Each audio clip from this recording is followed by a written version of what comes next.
are. It's February, and we are talking baseball here on Dirt Diamond Sports Talk with my man Wally. Wally, what is happening, my man? Well, to say the least, that intro was not Bad Bunny.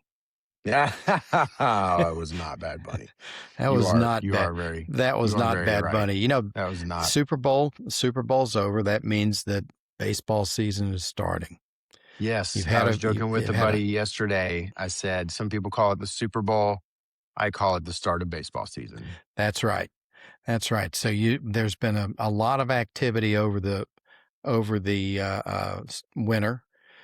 Oddly, Mhm. there's not a single big free agent that's still out there. Usually we get close to spring training and somebody is still dangling out there, and Fromber going down to the Tigers Yep. did pretty well close that. There's, a few little ones coming. You had Ozuna signed today, Chris Paddock going to the Marlins, but it's pretty well a done deal, and teams know where they stand, which is, good and bad. We'll get into some of that in a little bit. Your thoughts?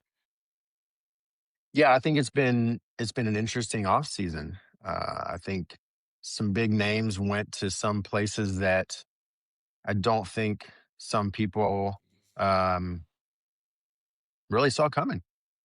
So you brought up we're going to talk about the Pirates a little bit, but the Pirates look like, or they look like they're trying to win this year They with some are. of the things that They're they're actually doing. spending. And yeah, they Yeah, were in on the they're Fromber spending a little money. sweepstakes. They're Yep. spending a little money on this. Yep. They've got great pitching, and we'll talk a little bit this on the next show because we're going to talk a little bit of the Astros and the trade, but what we're going to be doing up in spring training is breaking down each division. After we talk the Astros, we're going to break down the NL East. Mm-hmm. Next show will be the NL Central. The Astros, as far as where they are, the Astros have always been a hallmark of great roster construction. Yes. They've been versatile, not just versatile in the infield, but guys, Dubon's a perfect example. He could play infield and outfield.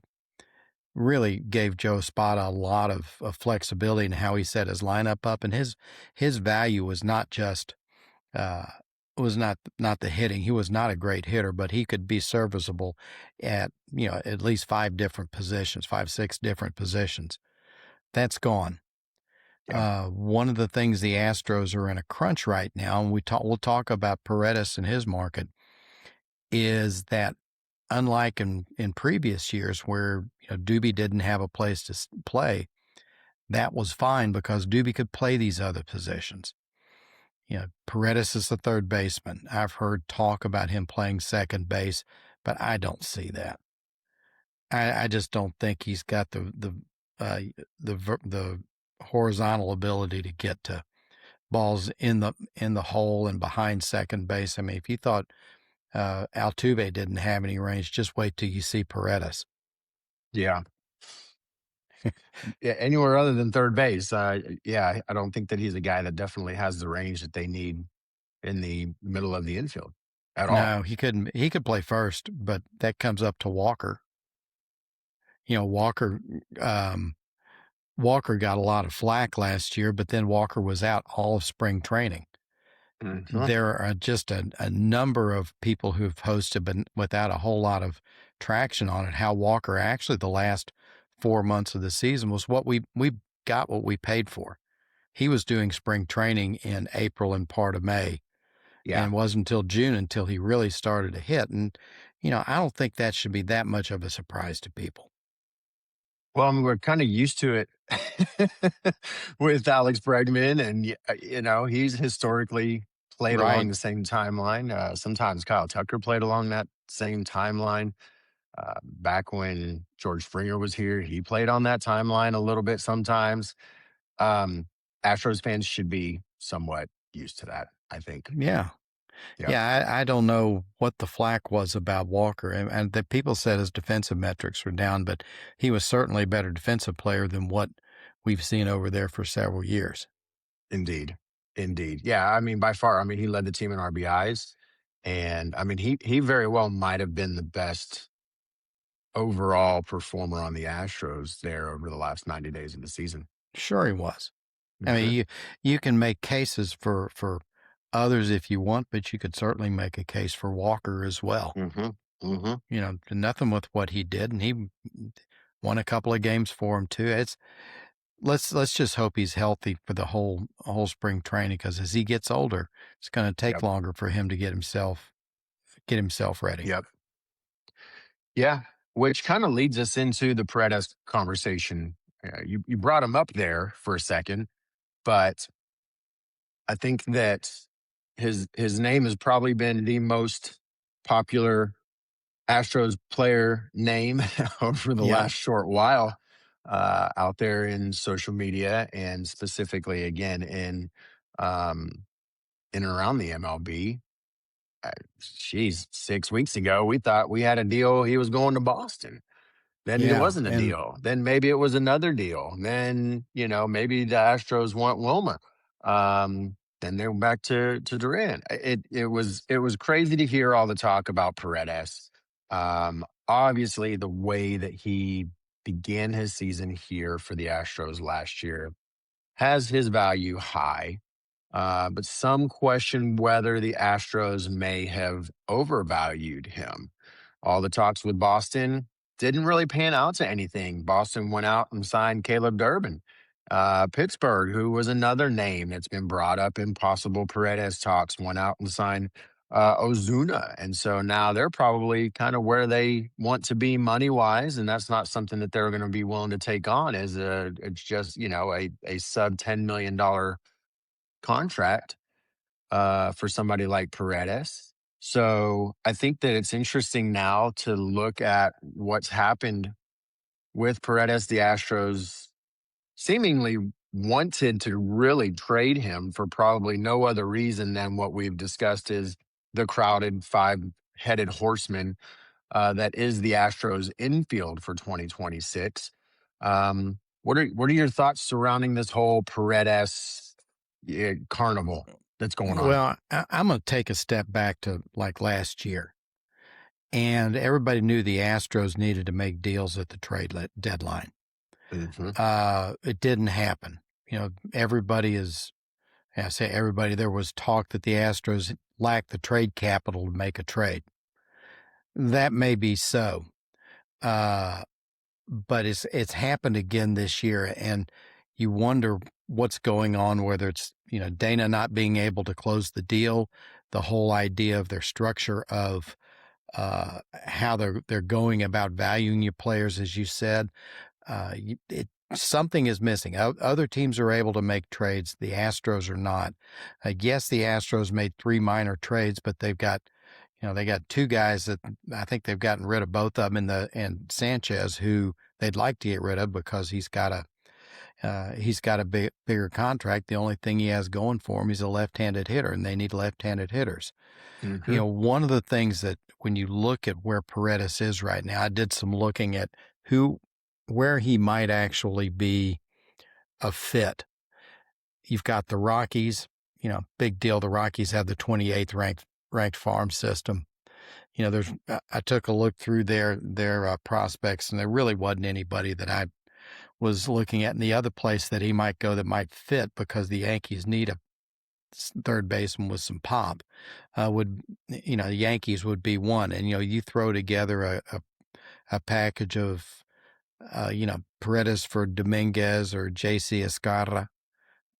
They've got some players down there you might be able to ring loose.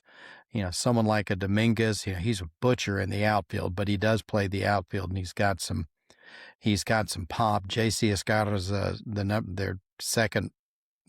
their second catcher. They Hmm. may not want to get rid of a guy like that, but they do have Ben Rice that can play catcher, and since they signed Paul Goldschmidt this week, they do have a first baseman. They're Yep. not going to go out of their way to make a deal just so we can get rid of Paredes. But when you look at Does a it guy like feel Paredes, it's not like there's a lot of places that he fits. well, and even more so than that, does it feel like the Astros are dead set on major league outfield talent as a return for Paredes. That's the only thing we've really heard of in any of the Yeah. talks about a Paredes trade. Yeah, they're not in a position right now where they can buy a bunch of prospects. Hmm. Yeah, and on the Yeah, other no, not at side, all.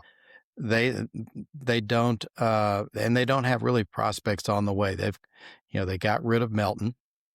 Mhm. Tampa Bay said they feel like they've got a real steal in Melton. All we saw is tools and strikeouts. Yeah, we'll see on that. Yeah, we'll see how that works. But you know, it's Zach Cole. We'll see. He actually cut down on his strikeouts when he got to the big leagues. Let's see, if he Hmm.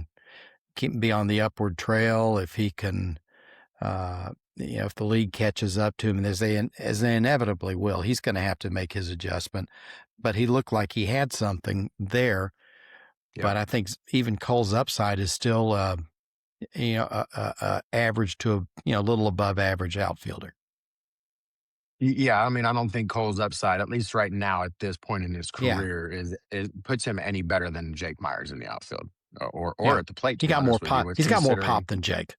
He's yeah, got more. He's got more pop than Jake. Jake's a hit for average guy, or last year was a hit for average guy, and Cole definitely has a little bit more power potential, but yeah, I don't see this. I don't see the ceiling being any higher than a Jake Myers right now, at this point in his career, early on like this. But like going into spring training right now, you, one thing that we've really seen in the last several years, we've been seeing more and more questions come up. They've had to say if more times, and that's your chances of winning are inversely proportional to the number of times you have to say if in spring training. Yeah, yeah. Does that have you questioning Dana Brown? What are you doing? What's happening here? Like, what is the? It just doesn't seem like there is much rhyme or reason or any real specific strategy to anything that he's been doing. Again, other than what we've heard him wanting to get a um, major league talent outfielder for Paredes. Other than that, Yeah, I he don't can't know. seem to get anything done. I don't know. I don't know. I mean, it just where I've been most concerned about this is what his third year with us now.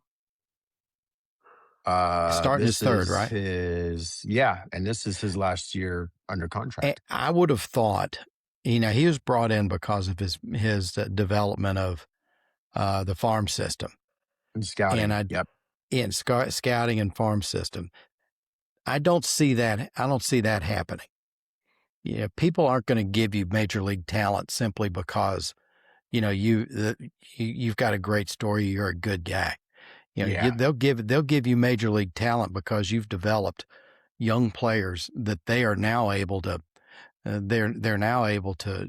that they can develop for cheap. Yep. Um, Well, he and got a pretty good draft grade last year. This coming year's draft, he got a lot of picks. yeah, Um, it's a big year for him. I don't know that it's a GM. I just don't know if he's The dude. GM guy. I just don't know that he's GM guy. Yeah. I don't. Yeah, I don't know if he's the dude. Let him run the farm, let him run scouting and talent acquisition. Um, he just seems to be, and has seemed to be, and this isn't the first time that we've had this conversation about Dana Brown, just doesn't seem to be, Seems like a he wingman. just doesn't have the chops for a top five team in the MLB, GM. It just doesn't seem like he's got what it takes to really get it done, considering what this team and what this city requires of the team and Oh, asks it's of the a team. it's a high standard, and he we'll know by the end of this season. Early projections are the Astros to be a 500 team, and when I look at this lineup, it's a 500 lineup right now. Hmm. Yep. Yep. So, what are the possible outcomes? Do you think here? Wait till midseason. pivot. You know what? I don't hate the idea of this five-headed horseman going into the season, Wally. You got a couple of guys that, man,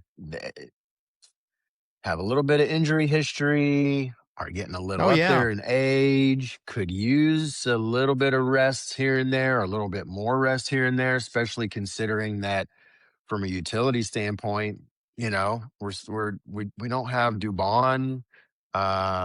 You got Sanchez to kind of give some guys. I don't know. The roster construction and thinking about these five guys being the infield, I don't hate the idea of not trading Paredes and letting him get some playing time with these other guys and help keep some of those legs fresh. Well, I don't think they're going to give him away, nor should they give him away. No, You can, yeah, you and I were talking, you were talking offline that, you have a rotation where everybody's getting a day off and they're playing every five, fifth six of the day. time. Yeah. Every fifth or Yeah, sixth every day, fifth or somebody's sixth day. getting a day off. So we'll just see That's how it, not that's not a bad thing considering some of the guys that you've got playing the infield on this yeah, team. it wouldn't be the first time Correa was on the DL. Yeah, I mean, shoot. I mean, even We Altuve used to has joke. had his issues. I mean, Pena, yeah, freak things happen, man. Like Yeah, to we, have we that used to joke. extra power is not a bad thing. We joke around that Correa's on the IL for a sprained hangnail. Yeah, we won't bring up the massage, I guess, will we? Yeah. Oh man. So with that said, this is a conversation that I saw happening on X, Twitter, whatever you want to call it. Um, did Dana Brown overvalue or overplay his cards with Paredes? Is the league undervaluing Paredes? Um, Okay, yeah, here's what is I this think. is this is this risking diminishing returns with a guy like him and not being able to make a trade for major league talent? Guy like Paredes is a extreme pull hitter. He works in certain parks. He does not work in other parks. He works in Boston. Yes. He works in Yes. Boston. He works in Houston. He would work in Los Angeles, and the Dodgers with the way that left field cuts in. Yep. You can just run down the parks, but he's not completely a one-trick pony, but he is a type of player that is custom fit for Dyken Park. Mm-hmm. Yep. I mean, I agree, and it was one of my conversations with our buddy Brett from Locked On Astros. We kind of went back and forth a little bit, and that's one of the things that I said is if there is one team that would have given the highest value for a guy like Paredes, it would have been Boston because he is tailor made for Oh Fenway, yeah, yep, he sure and is. and Dana could not get that deal done. Yeah. Well, it's too bad. So we'll see. And so let's talk about let's do our first of the runarounds of the divisions. Yeah, yeah, let's do it. So our So NL East NL East, last year preview. the Phillies won by 13 games. Yep. They've used the old Charles Barkley line. They haven't gotten a year better. They've just gotten a year older.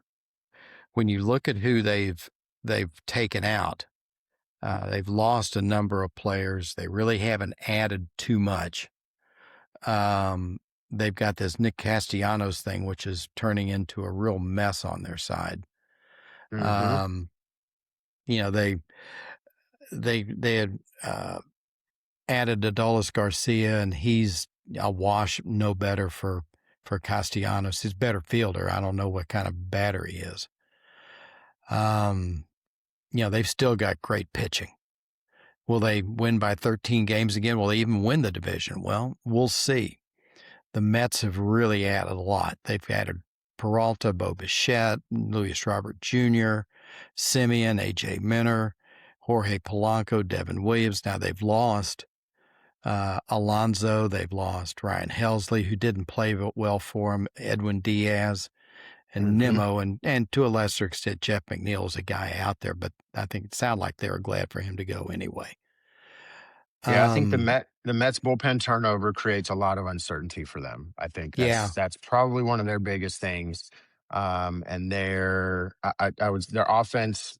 Uh, they're going to be they're going to be pretty stout. I think really. they should be good. Um, so pitching consistency is going to be what determines their ceiling. I think this year, and Right. is going to determine whether or not they can really, uh, run line to line with Philly. Yeah, their starters are average at best. You've got Peralta Hmm. in a division where your number one stars are Christopher Sanchez, Chris Sale, Sandy Alcantara, Freddie Peralta, and Cade Cavalli. You put Peralta's probably the three or the four right there. Yeah, Behind you I got no. wouldn't. A lot of people are asking where's JV going. I wouldn't be surprised if the Mets call JV and say, "Hey, after the way you finished off last season, we could use a four. I We think could use a 4 or 5 veteran guy to come throw 100 innings." I think JV's going to pull a Clemens and wait, and then come You in think midseason. Oh he'd yeah, come in? He's going to sign with the yeah. Astros That wouldn't in surprise me at in all. May. Yeah, it That would wouldn't be. surprise me at all because he Oh, well, it hadn't been wouldn't surprise signed me yet. either. It's gonna. No, I he mean, if he hasn't. got signed right now, he'd still be probably 2 or 3 weeks late in the season. Yeah, The I guess. Yeah, I just say Nolan McLean. it's just after after the second half of his season last year. I don't know, man. He's I'm kind of 43 surprised years. that he's not signed. He's 43 years old. Yeah, but what was that? He went what 7-2 or something like that with a 3.4 ERA in his last 10 games or something Yeah, crazy like that. I don't know. It was yeah, JV type stuff. But anyway, not to get too far into JV, I wouldn't be surprised if the Mets, considering what's going on with their pitching, give JV a call back out. yeah. So The Phillies still have the pitching. yep, They've got Sanchez, Luzardo. Zach Wheeler's should be back soon enough. Andrew Painter should be is a rookie they're think highly of. Aaron Nola, hopefully for them, will come back. yep, The Braves can go either way. Drake Baldwin's their rookie of the year. Michael Harris had a good year. Austin Riley and has only played I want to say 220 games over the last 2 years. Um, so they've yeah. had They had some Acuna is the same. bullpen Acuna's upgrades the though. same. Acuna's the same. Acuna's the same way. He's only played 135 games in the last 2 years. Yeah. They really didn't add much. Their big ad was Ha-Seong Kim, and he got hurt already. Yep. Um, they've lost Marcell Ozuna, who is, that, that was going to happen. Yeah. So you've got those three at the top, and, the Mets look strong, but I think they're going to have to go out and get some pitching at some point in time. A team that's going to be fun to watch is the Marlins. Before we move on to the Marlins, about the Braves, did the did this sign all the young guys early strategy kind of crash and burn? That's a good question. I mean, I think some of them have been okay, but they're a perfect example of when people say you ought to sign all these guys. It doesn't Young and always early. work out great. Look at Michael Yeah. Harris. He's Yep. finally starting to figure it out, but Yep. he had a couple of years anyway, where he was dreadful. Yeah. Yeah. Yeah. I kind of look at where the Braves are right now and where they were when they were coming up and signing all these young, hot studs. And everybody said, oh, the Braves are going to be the next 8 to 10 year type of, ride that horse. And I just haven't seen it. I haven't seen it Yeah, the play A's are out. trying. A's are trying the same thing. A's are trying the same thing, but supposedly this whole idea of what the Braves did is part of the reason why Dana Brown got the job here in Houston, and so kind of got me wondering, like, oh man, did did you really nail it? I don't think so. No, no, no. So anyway, Comes back to the Exciting same. team, like you said. Marlins, young roster. They lack some star power, but upside with some of those young guys that they've got down there. Yeah, they've got a number of guys that have come along. You've got some that are here already, like Kyle Stowers. Hmm. Xavier Edwards has come along. Jacob Marcy had a great first year. Yep. There's questions as to what his upside is. To your point about young guys, there's some downside of them too. Connor Norby was another guy they got from Baltimore in the trade, in a big trade, and he's having this is a pretty pivotal year for him. Yep. But they've got some pitchers. Braxton Garrett is nasty. They think a lot of Snelling. Max Meyer is a young guy they think is good. Yuri Perez has been a good veteran. You got to think Alcantara is going to get traded Mm. mid-season. Somebody's I going mean, to trade him. they've tried. They've tried. I mean, the Astros were supposedly in on him last year. Yeah, but he can't suck like he did most of last year. Yep. Yep. Absolutely. and the Absolutely. and the Nats are just starting from the bottom. They've made some Yeah. good. They've made some trades that some of the talking heads say are good trades. Getting Hmm. some young talent in there. Really, all they've got left as far as people who would legitimately get traded be C.J. Abrams, and he's got to prove that he's grown up a little bit. Yep. Yep. I think So you're right. we'll talk a little more on predictions at the end, but Mhm. at the end of right before the end of spring training. But it's pretty clear to see that you've got three teams that you could at least make a case for having a chance for winning, and two teams that probably won't. Although the Marlins could go to the whip and surprise some people. Yeah, I agree. And then you have those who have fallen so far from grace. The Washington Nationals. Oh This is yeah. the team that came into Houston and broke all of our hearts. And now, I mean, this is a team that everybody talks about player development now. There's not a single hardly recognizable name on this team. Well, you've got James Wood. You got James Wood, who's a big power guy, 6'7", left fielder who's got tons of power, Yep. strikes out a lot. Yep. Dylan Cruz is there, and he was the second pick of the draft right after Paul Skeens, and they think he's going to figure it out, but he's been a little slow in finding his footing. I was hearing them talk today on the radio about Dalen Lyle. I know Yep. nothing about him, but he's a guy that they said you want to look at. They picked up Harry Ford from the Mariners, and good for the Mariners for trading him, so he's got Mhm. a chance to play Mhm. because there was Mhm. he was going to be stuck behind Raleigh for as long as it can be. And why Yeah. shouldn't you try to get a good pitcher like they did back when you're not going to play him? So Right. Harry Ford could push Cabert Ruiz because Ruiz was one of these guys that the Nationals had several years ago. They thought was going to be a real player, and he just hasn't. He has not developed. Yeah. And so Yep. if Harry Ford's a hit first catcher, but and where they are right now, they'll take anything they can get. Yeah. Yeah. Luis Garcia Jr., he's okay. Yeah.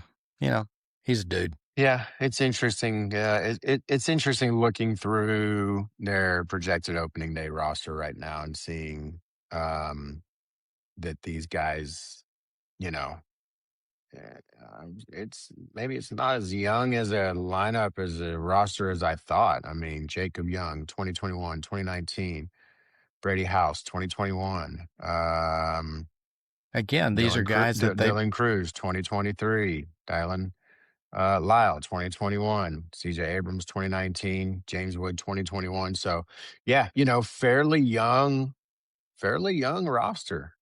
yeah, Rotation also young, 2020, 2022, 2018, yeah. 2018. And then you got Foster Griffin, who, what's he still even pitching for?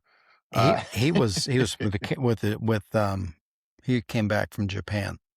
yes, he did. They signed him as a free agent from the MPB. Yep. Yeah. Yep. So, again, we'll give our final predictions on later on in the season or in Hmm. the spring training, Before the you know, season. Yep. before the season starts. But you can pretty well clearly tell there's the top three probably of a team I feel pretty comfortable being no worse than fourth and a team being no better than fifth. Yep. Absolutely. I think so. I agree. This has been a lot of fun, man. Let's see. We're having any last little notes here. Trade market caution reflects league-wide valuation shifts. Midseason trades may define the Astros and the division races. I think Yeah. as the way that things have gone so far this offseason, um, the free agent market wasn't super wild. I don't feel like it was. I mean, the Dodgers dodgered. Um, but other than the Dodgers dodgering, I don't know that anybody went out and drastically changed or moved the needle in a massive way via free agency. So I Well, I, feel like a lot of the projections and a lot of the things that we saw coming into the offseason and the potential for some of these teams to go do some of the things that most people projected them to do, all kind of happened. And so I don't know that it really completely changes the landscape of of baseball outside of, again, maybe something like the Pittsburgh Pirates, the big not thing dwelling that's in the basement so much. the big thing that's changed is that you're getting higher AAVs and shorter term contracts. Well, yes, The absolutely. Yeah, AAVs that are that's thrown around this year were just absolutely insane. What yeah, they've avoided is the Bryce Harper and the Juan Soto contract that sets you yep, up until, until the apocalypse. yep. Which we didn't bring up, but I'm sure will come up throughout time and this season is the impending CBA at the end of 2026, which yeah, probably played a little bit into some of how these contracts were written, not knowing exactly what's going to come out of that and what the landscape of Major League Baseball is going to look like for the next 10 years after this season. Yeah, but we'll just see. We We will will just just see. We've see. got all We will spring just training to see. talk about it. we we do. We have a lot of time, and so speaking of time, I think that wraps our time here on kind of officially our first 2026 season Dirt Diamond Sports Talk episode. And so I think until next time, I'm Ryan Bokros. And Wally, That's and my let's man Wally. everybody be And good. go Astros. Be good and go Astros.